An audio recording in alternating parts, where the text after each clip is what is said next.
एक बड़ी खबर सामने आ रही है, एक बार उसका रुख करते हैं। थोड़ी ही देर में गोवा प्रशासन की हाई लेवल मीटिंग होने वाली है और आपको ये भी बता दें, इस हाई लेवल मीटिंग में तमाम जो आला अधिकारी हैं वो इस बैठक का हिस्सा होंगे। अंकुश हमारे साथ मौजूद हैं गोवा से ही, अंजना पुलिस स्टेशन के बाहर से। यहीं पर अजय गुप्ता को भी रखा गया, अगर मैं सही हूं अंकुश। और दूसरा, अब एक हाई लेवल मीटिंग, क्योंकि अब जल्द से जल्द लूथरा ब्रदर्स हिरासत में आ चुके हैं, सीधा उन्हें गोवा ही लाया जाएगा। देखिए पूजा, इस बात पे अभी तस्वीर साफ नहीं है कि पहले गोवा लाया जाएगा कि दिल्ली लाया जाएगा, लेकिन ये तय है कि अभी वो डिटेन हो चुके हैं तो भारत लाना उनका लगभग तय है। दूसरी बात यह है कि गोवा सरकार लगातार इस बात पर नजर बनाए रखी थी, क्योंकि कई सारे सवाल गोवा सरकार पर खड़े हो रहे थे और दोनों देश छोड़कर भाग चुके थे। ऐसे में गोवा पुलिस की भी तारीफ करनी होगी, जिस तरह से गोवा पुलिस ने काफ़ी तत्परता बताई और पूरी जो फॉर्मेलिटी थी वो टाइम बाउंड तरीके से पूरी की गई। फिलहाल जो है प्रमोद सावंत, जो कि चीफ मिनिस्टर है गोवा के, उन्होंने एक हाई लेवल मीटिंग बुलाई है, जिसमें चीफ सेक्रेटरी, डीजीपी भी शामिल हो गए और एक रणनीति तय की जाएगी कि यदि जब इनको भारत लाया जाता है तो किस प्रकार से गोवा लाया जाएगा, उसकी रणनीति तय की जाएगी। क्योंकि सीबीआई एक नोडल एजेंसी, जो मामला जरूर गोवा पुलिस का है। फिलहाल जो पीछे अंजुना पुलिस स्टेशन है, यही पुलिस स्टेशन के अधिकारी जो है इस पूरे मामले की जांच कर रहे हैं और गोवा पुलिस की टीम दिल्ली भी है। लेकिन जो नोडल एजेंसी है भारत में वो सीबीआई है। गोवा पुलिस डायरेक्ट हस्तक्षेप नहीं कर सकती है थाई अथॉरिटी से संपर्क करने की, इसलिए सीबीआई के जरिए जो है बातचीत की जा रही है और फिर रणनीति इस बात पर बनाई जाएगी कि अगर भारत जब वो आएंगे तो किस तरीके से गोवा उन्हें लाया जाएगा। लेकिन इस पूरे मामले में पूजा ये जरूर कहना चाहेगी कि एक पेशेवर अपराधी की तरह इस लूथरा ब्रदर्स ने काम किया था।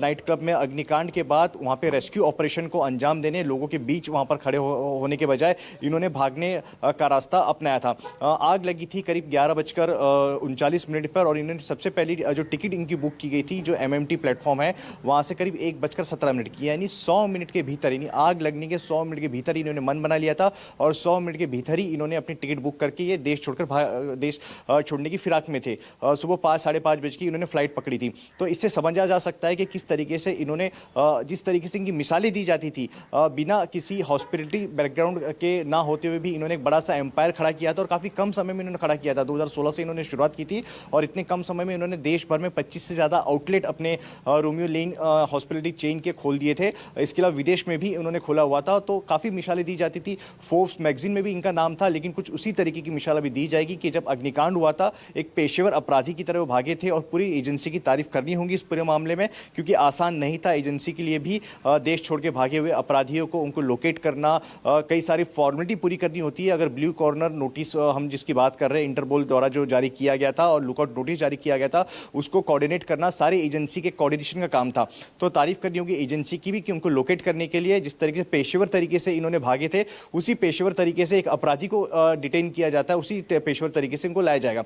तो कुल मिलाकर एक बड़ी सक्सेस। रविवार की तड़के ये लोग भागे थे, आज गुरुवार के तड़के इनको डिटेन किया गया है 4 दिन बाद, और इनको अब किस तरीके से गोवा लाया जाए इसके लिए रणनीति तय की जा रही है। अभी फिलहाल जो इनके तीसरे पार्टनर है अजय गुप्ता, उसको इसी अंजना पुलिस स्टेशन में रखा गया है।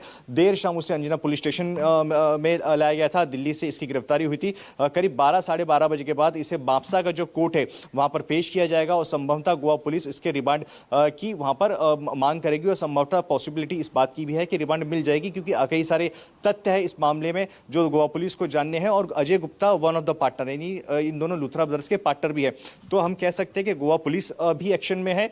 दूसरी तरफ गोवा प्रशासन ने एक हाई लेवल मीटिंग बुलाई है कि यदि भारत इन्हें लाया जाता है तो उनकी रणनीति कैसे होगी। तो संभवतः जैसे दीपक बता रहे थे कि हो सकता है कि शाम तक वो शायद मुंबई या फिर दिल्ली लाया जाए, और फिर क्योंकि थाईलैंड से डायरेक्ट कोई फ्लाइट गोवा के लिए है नहीं, तो संभवतः यही पॉसिबिलिटी है कि भारत जब लाया जाएगा तो दिल्ली लाया जाएगा, फिर मुंबई लाया जाएगा, या फिर बेंगलोर की भी एक पॉसिबिलिटी जो यहाँ के अधिकारी है वो कर रहे हैं कि जो पहली फ्लाइट होगी उसके जरिए इनको लाने की कोशिश होगी और उसके बाद गोवा किस तरीके से लाया जाएगा उस पर जो रणनीति है वो तय की जा रही है।